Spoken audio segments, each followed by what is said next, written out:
बात किया, उनके लिए भी आवाज उठाया।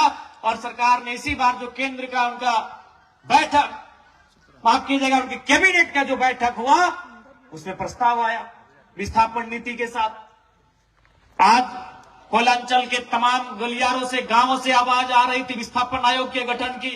मैं मानता हूं उस आयोग के गठन के लिए कई विधायकों ने, कई समाज सेवियों ने आवाज बुलंद किया था, लेकिन यह भी सच्चाई है उसने अंतिम मुहर मैंने लगाने का काम किया। निसंदेह आज से नहीं, बरसों से यह मांग उठी थी।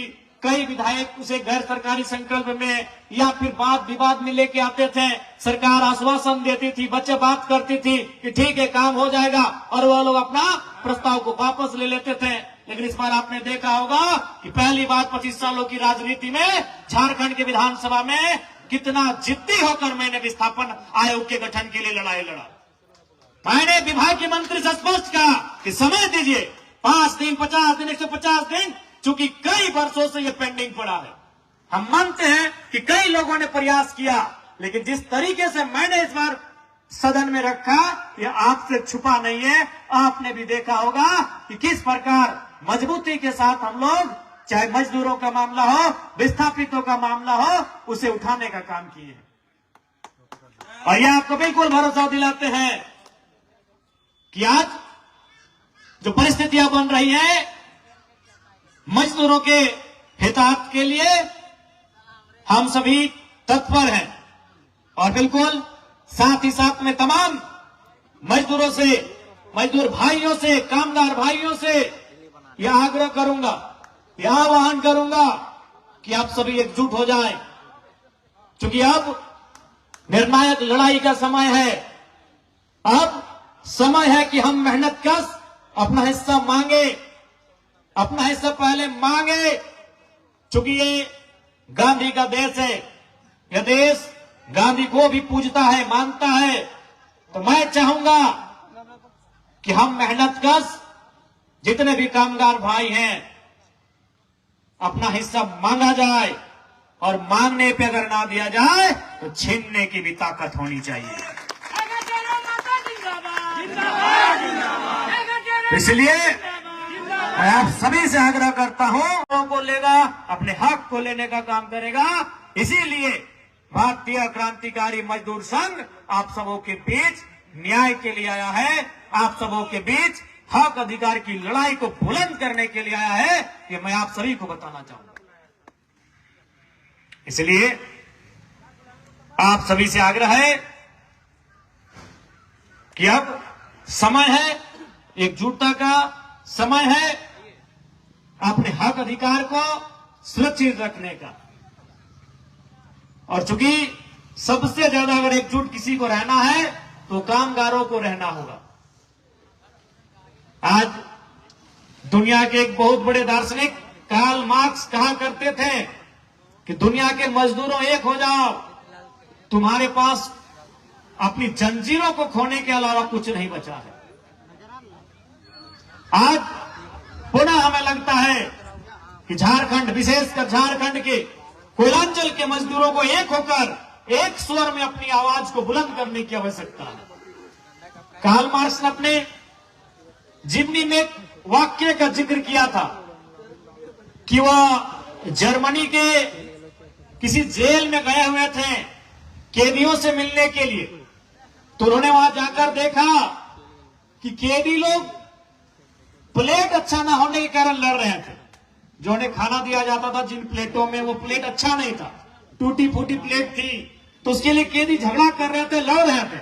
तो कार्ल मार्क्स हंसे, मुस्कुराए और बोले कि आप, तुम्हें अच्छा भोजन नहीं मिल रहा है, तुम उसके लिए लड़ रहे हो, अच्छी प्लेटें नहीं मिल रही, इसके लिए लड़ रहे हो। अगर लड़ना है तो आजादी के लिए लड़ो। इसलिए आज आवश्यकता है एकजुट होकर अपने हक अधिकार को लेने की, और उसके लिए भारतीय क्रांतिकारी मजदूर संघ आपके साथ खड़ा है। और आप आज ये कहने की बातें नहीं है, आप भी प्रबुद्ध लोग हैं। आपने भी कई बसंत, कई होली, कई दिवाली, कई ईद देखा है। आपने एक युग को जिया है, ये कहने की आवश्यकता नहीं है। लेकिन आज आप अनुभव करिए इस झारखंड विधानसभा चुनाव के बाद मजदूरों के लिए किसी कंपनी के गेट के बाहर धरने पर कोई बैठा है तो हम सब बैठे हैं।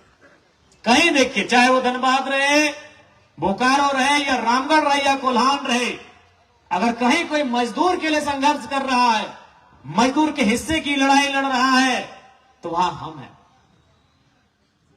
आप देख सकते हैं, बाकी लोग चुनाव के समय आते हैं और फिर चुनाव आने के समय लोगों के बीच आते हैं। आप बताइए, कहीं भी कोई भी मजदूर के साथ घटना घटे, पहले तो मैं ईश्वर से, रब से, खुदा से, बुढ़ा बाबा से प्रार्थना करता हूं कि कोई ऐसी घटना ना घटे, कि किसी भी कामगार के साथ ऐसी कोई घटना ना घटे। लेकिन अगर बाय चांस घट जाता है तो सबसे पहले हमें याद करते हैं, क्योंकि उनको मालूम है कि उस घटना स्थल पर आने का साहस अगर किन्हीं में है तो हम सबों में है। आज मैं आपके बीच आया हूं, मेरे पांव में फ्रैक्चर है। अरे हमारे विधायक सांसद अगर छींक आती है तो दिल्ली जाते हैं और 10 दिन वहां बेड रेस्ट करते हैं। उन मजदूरों को भी मालूम है कि रात 2 बजे अगर किसी को बुलाया जाएगा तो हमारा संगठन है। आप देख ले, कहीं किसी भी, चाहे 2 दिन धरना दो, 3 दिन धरना हो, आप तो देख ही रहे हैं। हाल ही फिलहाल बीसीसीएल जादू मातो की घटना आप देखे होंगे। 3 दिन तक डेड बॉडी पड़ी रही।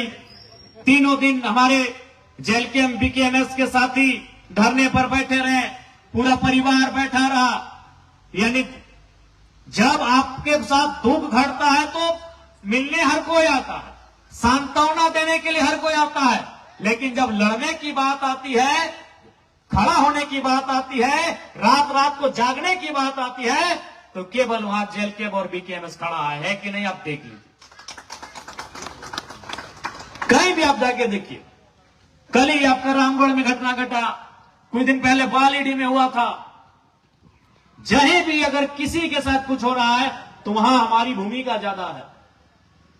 ऐतिहासिक प्रेम महतो के गोलीकांड के बाद जो पहली बार कई वर्षों बाद करते हैं, और पुनः तमाम मजदूर भाइयों से, कामगार भाइयों से ये अपील करते हैं कि आप लोग एक साथ आए, आपके हिस्से की लड़ाई को लड़ने के लिए। सड़क में भी हैं, गेट के बाहर, अंदर, और विधानसभा के अंदर तो हम हैं ही। उसके लिए आप आश्वस्त रहिए। कोई बात नहीं, लेट में लेकिन बेहट में। चलिए ठीक है। और निसंदेह आपकी जो मांग है, जारंगडी कोलियरी के अस्पताल को पूर्ण पहले के रूप में चलाया जाए। जारंगडी कोलियरी में डिपार्टमेंट और आउटसोर्सिंग कंपनी का भारी वाहन का परिचालन एक ही हॉल रोड में हो रहा है, उसे अविलंब बंद किया जाए। उपकरण विभाग के भारी मशीनों में पार्ट्स पुर्जे के कमी को देखते हुए अविलंब पार्ट्स पुर्जे की व्यवस्था किया जाए। जारंगडी कोलियरी में प्रबंधन के द्वारा मजदूरों को भेदभाव किया जा रहा है, उसे अविलंब बंद किया जाए। परियोजना में कार्यरत ठेका श्रमिकों को हाई पावर कमेटी के फैसले के अनुसार वेतन एवं सामाजिक सुरक्षा दिया जाए। निसंदेह इन मुद्दों के साथ जारंगडी के क्षेत्र में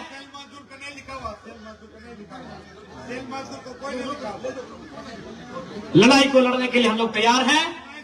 आप लोग चरणबद्ध तरीके से आंदोलन की या अपने कार्यक्रमों की तैयारी करें। हम लोग आपके साथ खूंटा गाड़ कर खड़ा है। सभी मजदूर भाइयों को पुनः जोहार, नमस्कार, आदाब, सलाम। सभी एकजुट हो जाए और अपने हक हुकूक की, आने वाले भविष्य की लड़ाई को मजबूती से लड़ा जाए। धन्यवाद, धन्यवाद, धन्यवाद।